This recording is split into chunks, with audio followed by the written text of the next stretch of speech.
Dengar baik-baik, bukan Nas'at Latif bilang, Bu. Nabi, andai saja boleh manusia sujud kepada sesamanya manusia, maka kalian istri saya wajibkan cium kakinya itu suaminya.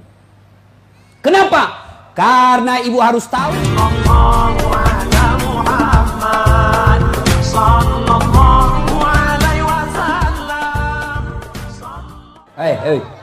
Bu, dengar dulu. Kenapa Nabi bilang begini? Andai saja boleh manusia sujud kepada sesamanya manusia, maka istri saya wajibkan sujud depan suaminya. Dengar baik-baik, bukan Nas'at Latif bilang, Bu. Nabi, andai saja boleh manusia sujud kepada sesamanya manusia, maka kalian istri saya wajibkan cium kakinya itu suaminya. Kenapa? Karena ibu harus tahu, dosa ibu kami para suami yang tanggung. Beda kami laki-laki dengan ibu. Ibu bikin dosa, ibu tidak puasa, ibu tidak sholat. Meskipun suaminya ulama, suaminya penceramah, suaminya Senin Kamis puasanya, tahajud tiap malam, suaminya hafal Quran, tapi istrinya tidak baik agamanya. Kata Allah, ku ampusakum wa ahlikum narani. Kau suami, pimpin itu istrimu masuk neraka. Beda ibu-ibu, ditanggung oleh kami laki-laki. Suaminya tukang judi, suaminya pengedar narkoba, suaminya peselingkuh, suaminya pemakan haram, tapi istrinya istrinya baik, rajin sholat, taat sama suaminya, perintah suaminya diikuti. Meskipun suaminya bajingan, tidak ada urusan. Suami masuk neraka. Nabi jelaskan kepada ibu, Bu, lihat ini, kata Nabi kalau bahasa kita, Bu, lihat ini 7 pintu surga, tadkhulul jannati bisalam. Silahkan ibu pilih mana pintu surga yang ibu mau masuki. Itu enaknya jadi perempuan, ditanggung dosanya sama laki-laki. Beda kami laki-laki, ibu tidak tanggung dosa kami. Maka ibu-ibu, yang pertama tujuan suami itu bukan cari nafkah. Ibu yang perlu cari dari suami bukan mendidik yang utama, tapi yang utama adalah cari ridhanya suami. Jangankan ibu keluar rumah, Senin Kamis saja diharamkan oleh Allah apabila tanpa izin suami. Saya ulang, jangankan keluar rumah, Senin Kamis ibu puasa sunnah tanpa izin suami, haram puasa itu, Bu. Contoh, pengantin baru, suaminya cuti 3 hari. Istrinya langsung, Bang, saya puasa Senin Kamis ya. Kata suaminya, saya sengaja cuti ini karena saya mau dapat jatah siang-siang. Tidak boleh ibu puasa tanpa izin. Ya? Jelas?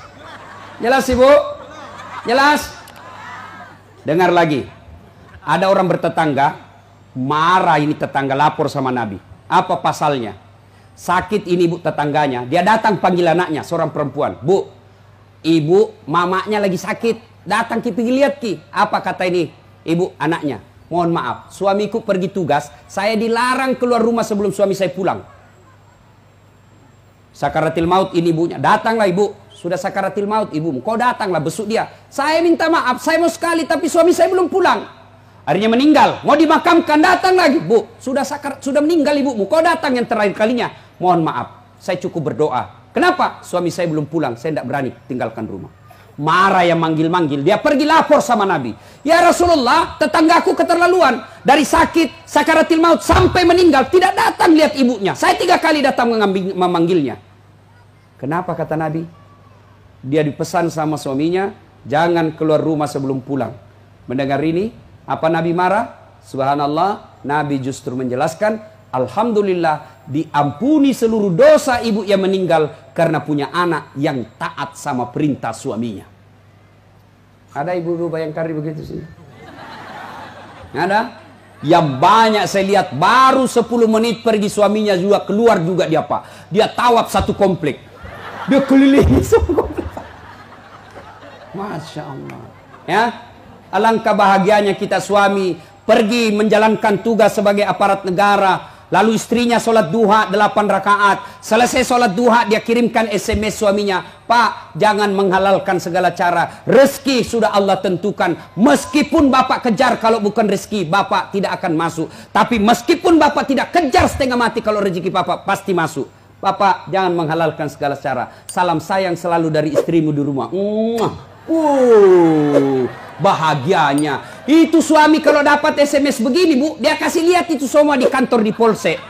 Lihat kau istriku, istri yang soleha. Pernah SMS begitu suaminya, Bu? Pernah?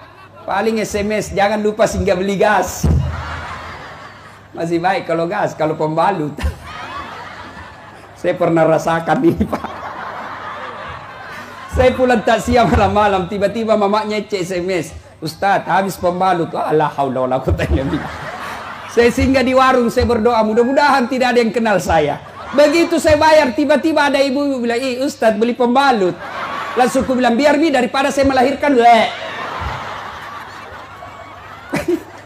Pak, Bapak juga jangan tipu suami istri. Pak, jangan pernah nipu istri. Alasan rapat, ternyata pergi merapat. Saya dipanggil komandan, ini namanya istri kasihan kalau sudah lapor, komandan, iya Pak silakan lari, ternyata pergi merapat. Pak, kadang saya ditanya, Ustadz kenapa pangkat golongan saya tidak bisa sekali baik Ustadz, rezeki saya bilang Bapak dosa sama istri.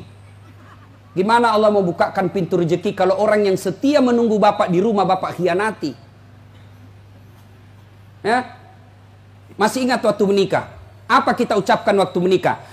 Bapaknya bilang begini yang perempuan, saya nikahkan engkau dengan anak gadisku ini dengan mahar tunai karena Allah. Siapa yang kita jadikan mahar? Siapa yang kita jadikan jaminan? Tunai karena Allah. Kita ambil anak gadisnya orang, dihalalkan anak gadisnya orang atas nama Allah. Allah yang kita jadikan jaminan. Kapolres saja Bapak jadi jaminan. Kalau Bapak salah gunakan, dipindah Bapak, Pak. Kalau perlu dipecat. Saya atas nama Kapolres ini diminta untuk, padahal itu bohong. Marah Kapolres, Pak. Apalagi Allah.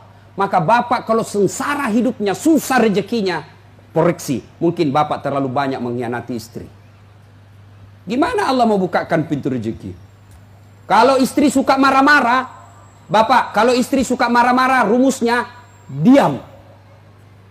Jangan. Kalau istri marah, minta penjelasan, lebih diam. Kalau perlu makan obat tidur.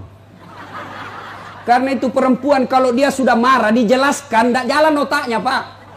Apalagi kalau dia bilang, pokoknya, sudah diam saja, Pak. Dijelaskan tidak masuk akal. Sudah dijelaskan, tidak ungkit lagi yang 10 tahun yang lalu. Kenapa dua? ini semua ini. Sudah lewat 7 tahun, masih tidak ungkit-ungkit lagi. Pada dia bilang, sudah mindak mi berhenti mak. Bertengkar, itu dulu. Maka lebih Bapak minum obat tidur. Kalau dia ngomel, Pak, maklumi saja. Kenapa? Dengar baik-baik. Ada sahabat Nabi, waktu itu Umar bin Khattab presiden. Suka ngomel dan marah istrinya. Maka suaminya mau lapor sama Umar supaya dipanggil, dimarahi sama Umar, presiden. Begitu dia mau lapor sama Umar, dekat dari rumah Umar, dilihatnya Umar juga dimarahi sama istrinya. Pulang dia bilang, presiden aja dimarah, pulang dia. Besok ketemu sama Umar, ya Amirul Mukminin, saya lihat Anda kemarin marah-marah sama istri, diam-diam saja, senyum. Dengar bapak-bapak, dengar para lelaki. Apa jawaban Umar? Begitulah cara saya berterima kasih kepada istriku yang telah hamil, melahirkan dan menyusui anak saya. Jangan lupa subscribe, like, and share.